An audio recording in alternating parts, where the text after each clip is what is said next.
جو شکر 3 سال پہلے 55 روپے کلو تھی وہ آج 105 روپے کلو ہے.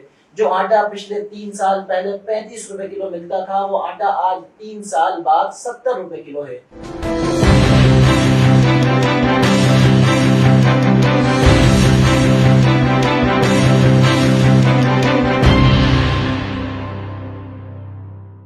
وزیر اعظم صاحب کی 3 سالہ کارکردگی، عوام خوش ہے یا ناراض؟ سندھ کی ابتر صورتحال ذمہ دار کون؟ شہر حیدرآباد میں لینگویج انسٹیٹیوٹ کا قیام، کینٹ الیکشن اور مزید گفتگو کریں گے آج کی اس ٹاک میں، تو دیکھتے رہیے گا پروگرام اسپیشل ٹاک وذ عمر فاروق. السلام علیکم ناظرین، میں ہوں آپ کا میزبان عمر فاروق اور آپ دیکھ رہے ہیں پروگرام اسپیشل ٹاک. ناظرین، پروگرام اسپیشل ٹاک میں آپ کو خوش آمدید کہتے ہیں. آج کے اس پروگرام میں ہمارے ساتھ ایک ایسی شخصیت موجود ہے جو کسی تعریف اور تعارف کی محتاج نہیں. سابقہ صدر پاکستان تحریک انصاف حیدرآباد اور ٹکٹ ہولڈر MNA جناب جمشید علی شیخ صاحب کو عدل نیوز کے اسٹوڈیو میں خوش آمدید کہتے ہیں.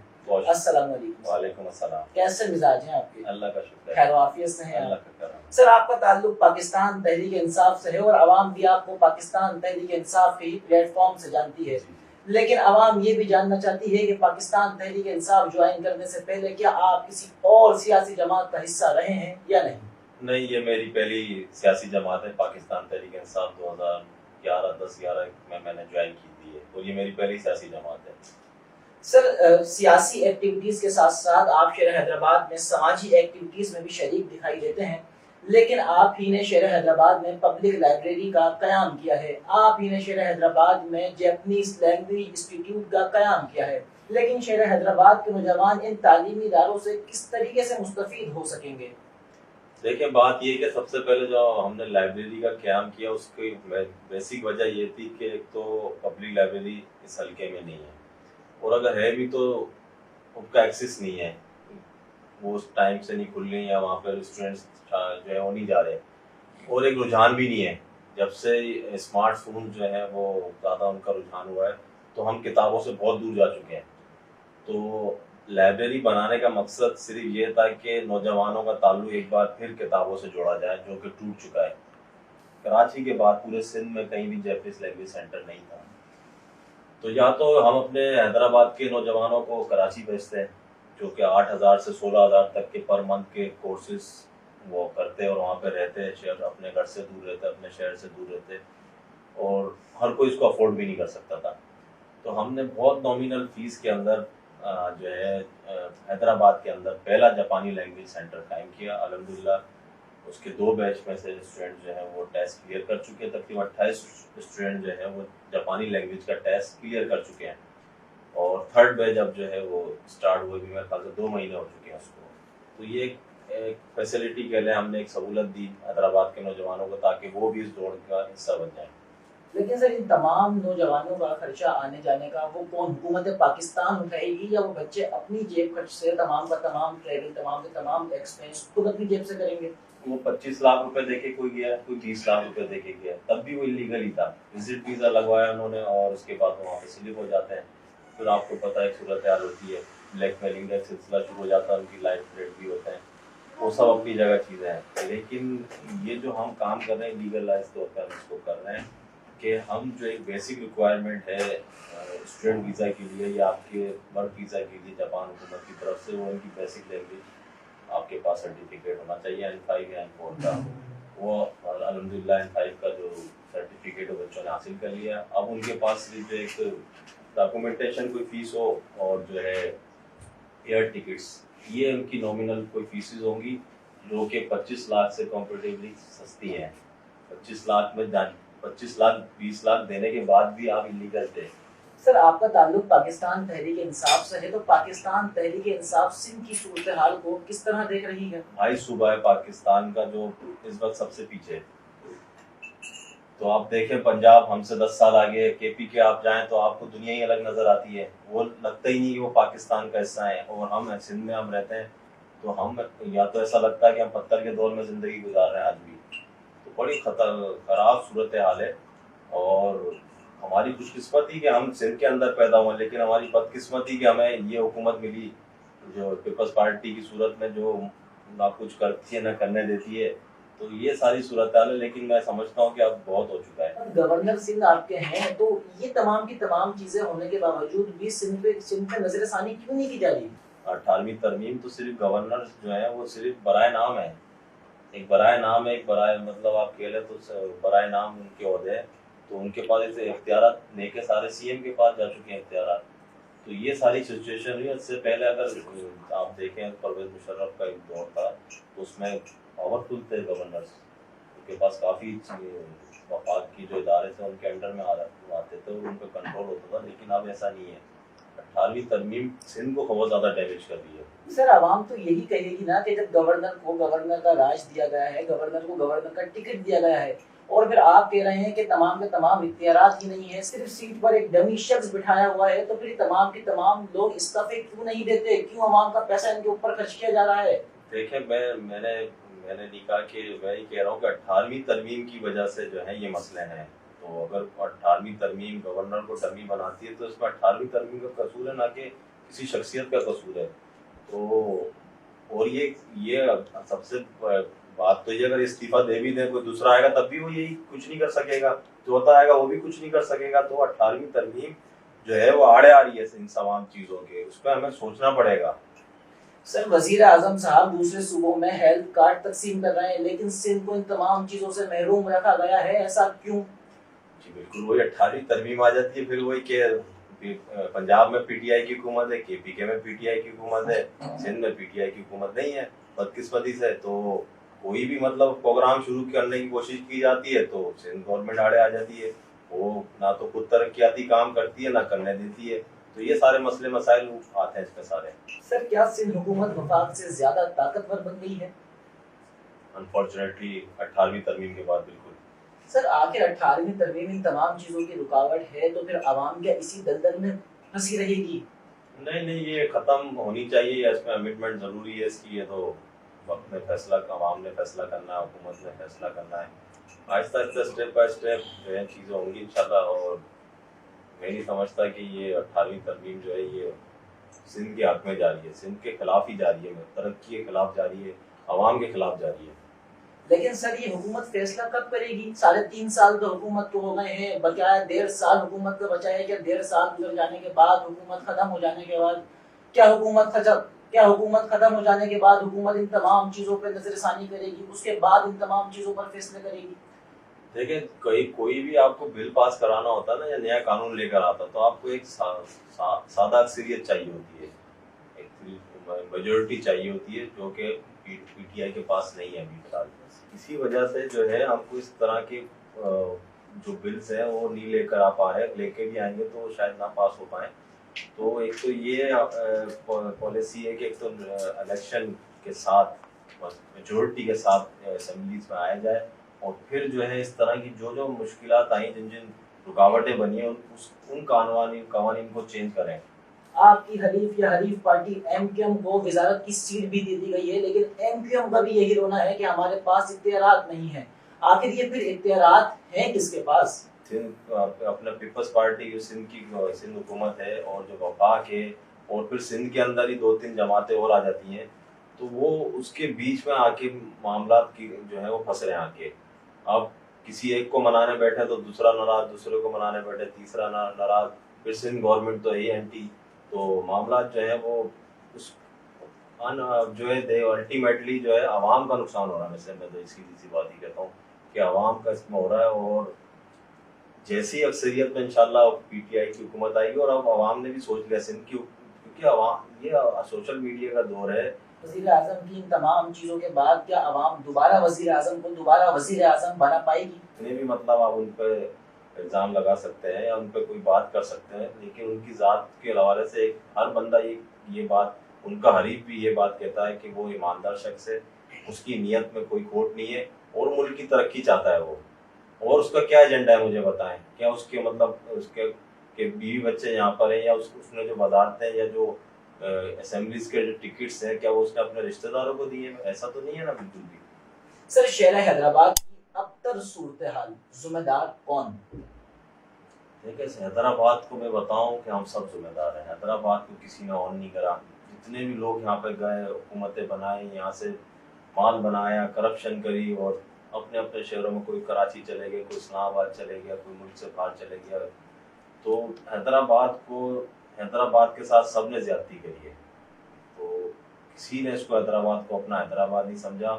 یہ ایک پلیٹ کی طرح آتے ہیں, کیک کی طرح, ہر بندہ اس کو کھانے کے چکر میں. اور جمہوری حکومت کی سب سے پہلی جو سیڑھی ہے وہ ہے آپ کی بلدیاتی انتخابات, جس کو ڈیلے کیا جاتا ہے, جان بوجھ کے ڈیلے کیا جاتا ہے. یا تو پھر اس میں سپریم کورٹ انٹروین کرتی ہے, یا جو پھر کوئی جو ہے عوام کی طرف سے ایک رائے نکلتی ہے, کوئی پٹیشن جاتی ہے, تو پھر جا کر کے وہ بلدیاتی الیکشن ہوتے ہیں. یا پھر آپ نے دیکھا ہے کہ جب وہ آرمی کی حکومت ہوتی ہے تب وہ آسانی سے ہو جاتا ہے. لیکن جمہوری حکومتوں میں یہ بڑا مسئلہ رہا ہے, سندھ کو خاص کر کے سندھ کی گورنمنٹ, سندھ حکومت میں, کہ بلدیاتی الیکشن جو ہے وہ فورسفلی کروائے جاتے ہیں. وہ اتنی آرام سے یہ لوگ نہیں چاہتے کہ یہ اختیارات جو ہے عوام کے پاس جائیں گے. سر لیکن بلدیاتی انتخابات جو ابھی نہیں ہوئے ہیں, لیکن اس سے پہلے جو چیئرمین شپ تھی تو ان تمام یوسیز کے اندر 5-5 لاکھ روپے تقسیم کیے جاتے تھے. لیکن اب وہ تمام چیزیں ختم ہونے کے بعد, ان تمام یوسی سسٹم, تمام چیئرمین سسٹم ختم ہونے کے بعد, کیا وہ پیسے اب بھی کسی کو دیے جاتے ہیں؟ جی ہاں, سیکرٹریز کو دیے جاتے ہیں. یہ پیپلز پارٹی جو سندھ گورنمنٹ کے جو سیکرٹریز اپائنٹ ہوتے ہیں, جو چیئرمین کے ساتھ مل کے کام کر رہے ہوتے ہیں, جیسے یہ سیٹ اپ ختم ہوتا ہے تو وہ سیکرٹریز تو آج بھی جو ہے وہ 5-5 لاکھ روپے, یا شاید 6 لاکھ ہو گئے میرے خیال سے, وہ آ رہے ہیں ابھی بھی یوسیز میں. تو عوام کا یہ فرض بنتا ہے کہ وہ اپنے اپنے یونین کونسل کے آفس میں جائیں, درخواست لے کے صفائی ستھرائی کے مسئلے ہوں, اسٹریٹ لائٹ کے ایشوز ہوں, ڈاگ بائٹنگ کے مسئلے مسائل ہوں, جو بھی آپ کی واسطہ سے ریلیٹڈ, جو بھی آپ کے صفائی ستھرائی سے ریلیٹڈ, اسٹریٹ لائٹ سے ریلیٹڈ ایشوز ہوں, ان کو جا کے وہاں پہ درخواست دیں اور ان سے کام کروائیں. اور اگر وہ آپ کا کام کر رہے ہیں تو وہ آپ کا احسان نہیں کر رہے, اس کا باقاعدہ فنڈ جاری ہوتا ہے ہر مہینے, اس فنڈ کا حساب کتاب لینا بھی آپ کا فرض ہے آرٹیکل 19A کے تحت. وہ تو یہ بھی نہیں پتا تھا جب پی ٹی آئی کی حکومت 2018 کے بعد سے ہم نے عوام میں جانا شروع کرا, اور یہ کچرا کنڈی ہم صاف کراتے تھے, کلین اینڈ گرین کی ہم نے کیمپین جب شروع کری, تو ہم نے جب وہاں پہ اویئرنیس دینا شروع کری تو لوگوں کو پتہ ہی نہیں تھا کہ ان کے پاس پیسے آتے ہیں. تو لوگ یہی سمجھتے تھے کہ ان کے پاس اختیارات نہیں ہے. تو جب ہم نے بتانا شروع کرا کہ پی ٹی آئی کی حکومت سے پہلے 3 لاکھ, اس کے بعد ان کے 5 لاکھ کر دیے گئے تھے, تو جب عوام کو یہ بات شعور آیا, ان کو پتا چلا کہ 5 لاکھ روپے مل رہے ہیں, تو پھر انہوں نے ان کا احتساب کرنا شروع کرا. لیکن بدقسمتی سے 50, آپ بالکل صحیح کہہ رہے ہیں, 50,000 بھی نہیں لگتے.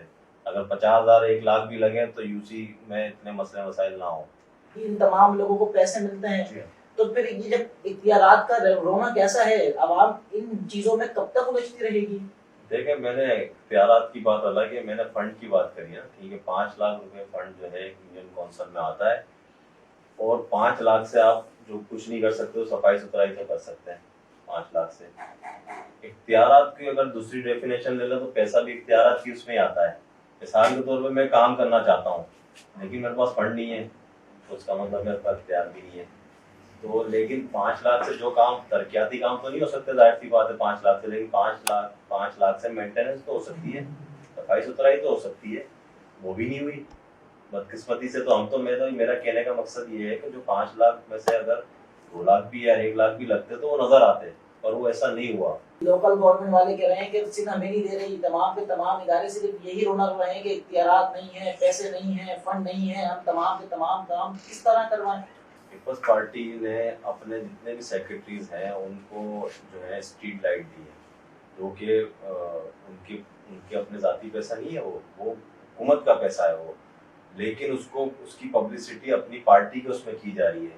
یہ جو غلط پریکٹس ہے کہ آپ جو ہے ایک گورنمنٹ کے فنڈ کو آپ پولیٹیکلی اس طرح سے یوز کر رہے ہیں, یہ تو آپ کا جو ہے مینٹیننس کا کام, یہ تو مطلب آپ کا چلتے رہنے والا کام ہے. ایسا تو نہیں ہے نا کہ کسی آپ بہن کے لیے اس کو استعمال کریں.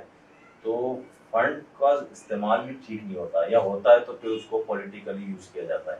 چند ضمنی انتخابات میں پاکستان تحریک انصاف شیر حیدرآباد سے ناکام دکھائی دے رہی تھی, اور ناکام ہی رہی ہے, لیکن کیا کینٹ الیکشن میں کوئی بھی امید کا چراغ دکھ رہا ہے؟ امید تو ہے, اور ہم پاکستان تحریک انصاف کے جو چیئرمین ہیں عمران خان صاحب, وزیر اعظم عمران خان صاحب, ان کی ایک ہی کہ انسان کے ہاتھ میں اللہ نے کوشش دی ہے, کامیابی اللہ دیتا ہے. تو ہم اپنے حصے کا کام کر رہے ہیں, ہم کوشش کر رہے ہیں, ہم میدان خالی نہیں چھوڑتے کہیں بھی.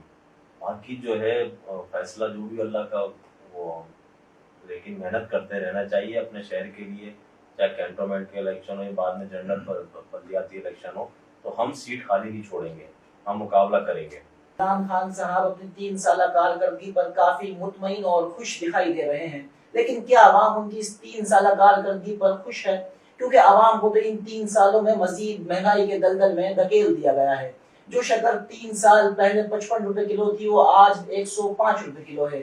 جو آٹا پچھلے 3 سال پہلے 35 روپے کلو ملتا تھا وہ آٹا آج 3 سال بعد 70 روپے کلو ہے۔ جو گھی 3 سال پہلے 150 روپے کلو ہوا کرتا تھا وہی گھی آج 3 سال بعد 330 روپے کلو ہے۔ اور پھر وزیر اعظم صاحب ہی نے تو کہا تھا کہ ہم پاکستان کو ریاست مدینہ بنائیں گے۔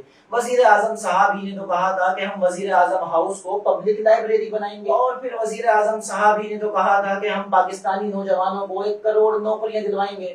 لیکن سر یہاں نوکریاں تو کیا، جو صاحب روزگار تھے وہ بے روزگار ہو گئے ہیں، جو نوکری پیشہ تھے وہ نوکریوں سے ہاتھ دھو گئے ہیں۔ تو اب کیا عوام اس کارکردگی پر خوشیاں منائے گی یا ماتم کرے گی؟ جو آپ نے ریٹ یاد کرے سارے مارکیٹ کے، آپ کو مبارکباد بھی دیتا ہوں کہ آپ کو سب فکس ہو گئے ریٹ مارکیٹ، اور پرانے بھی نئے بھی۔ دیکھیں آپ ایک چیز مس کر رہے ہیں۔ کیا مس کر رہے ہیں؟ کہ کووڈ کا جو دور ہے اس کو آپ مس کر رہے ہیں۔ اس نے پوری دنیا کو جو ہے وہ نقصان پہنچایا ہے، لیکن پاکستان، اللہ کا شکر ہے کہ پاکستان کو اس طرح کا نقصان نہیں پہنچا۔ اس کے باوجود جو ہے ہم نے جو ہے چیزوں کو کافی سنبھال کے رکھا ہے، کافی سنبھالا حکومت نے، اور اس کی گواہی پورا انٹرنیشنل میڈیا دے رہا ہے۔ وہاں سے سنیں کہ پاکستان نے کس پالیسی کے بہترین پالیسی اپناتے ہوئے اس کووڈ کا مقابلہ کیا اور سسٹین کیا چیزوں کو۔ لیکن اس کا اثرات تو آنے، ظاہر سی بات ہے، 6 مہینے کے اور 8 مہینے کے جو لاک ڈاؤن ہوئے ہیں اس سے ظاہر سی بات ہے بے روزگاری بھی ہوئی ہے، مہنگائی بھی ہوئی ہے، بہت سارے عوامل اس کے ساتھ شامل ہیں۔ اور ریاست مدینہ کا جہاں تک ذکر ہے تو وہ ایک دن میں نہیں بنی ریاست مدینہ۔ آپ ہسٹری پڑھیں، آپ کے ریاست مدینہ کیا ایک دن میں یا 3 سال میں تو نہیں بنی، اس کی ایک مسلسل اسٹرگل، مسلسل جدوجہد کے بعد وہ ایک ٹارگیٹ اچیو کیا گیا، قربانیوں کے بعد کیا گیا۔ ہاں یہ جو ساری چیزیں ہیں جس میں ہم نے ایک ٹارگیٹ سیٹ کیا کہ ہم یہ کریں گے، تو وہ ٹارگیٹ ہم نے سیٹ کیا اور اس طرف ہم گامزن ہیں۔ کووڈ ایک انہونی چیز تھی، یہ کوئی پری پلان نہیں تھا کہ یہ کوئی چیز ہمیں پتا تھا کہ آپ سامنے یہ چیز آنے والی ہے، تو اچانک ایک چیز ہو گئی تو اس میں پرابلمس آئیں اور اس کو فیس کرنا پڑا۔ مہنگائی بھی بالکل ہے، اس میں کوئی دو رائے نہیں ہے کہ مہنگائی جو ہے اس وقت عوام کا سردرد بنی ہوئی ہے، اس پر کوئی انکار نہیں کر سکتے۔ لیکن میں ایک چیز کو عوام کو میں شور کر دوں کہ یہ آپ کی جو پیسہ ہے، جتنا بھی یہ ٹیکس کا پیسہ ہے، جو بھی آپ کا پیسہ ہے، یہ شور کر لیں کہ یہ آپ کا کوئی لندن میں فلیٹ نہیں بنے گا، کوئی دبئی میں آپ کی پراپرٹی نہیں خریدے گا ان پیسوں سے۔ کیونکہ جو ایک سیاست دان ہوتا ہے، جو پاکستان کا سیاست دان ہوتا ہے، وہ کیا کرتا ہے، وہ صرف اگلے الیکشن کو جیتنے کے لیے ٹارگیٹ سیٹ کرتا ہے کہ مجھے سبسڈی دینی ہے پیٹرول پہ، مجھے سبسڈی دینی ہے چینی پر، اور مجھے سبسڈی دینی ہے اس چیز پر۔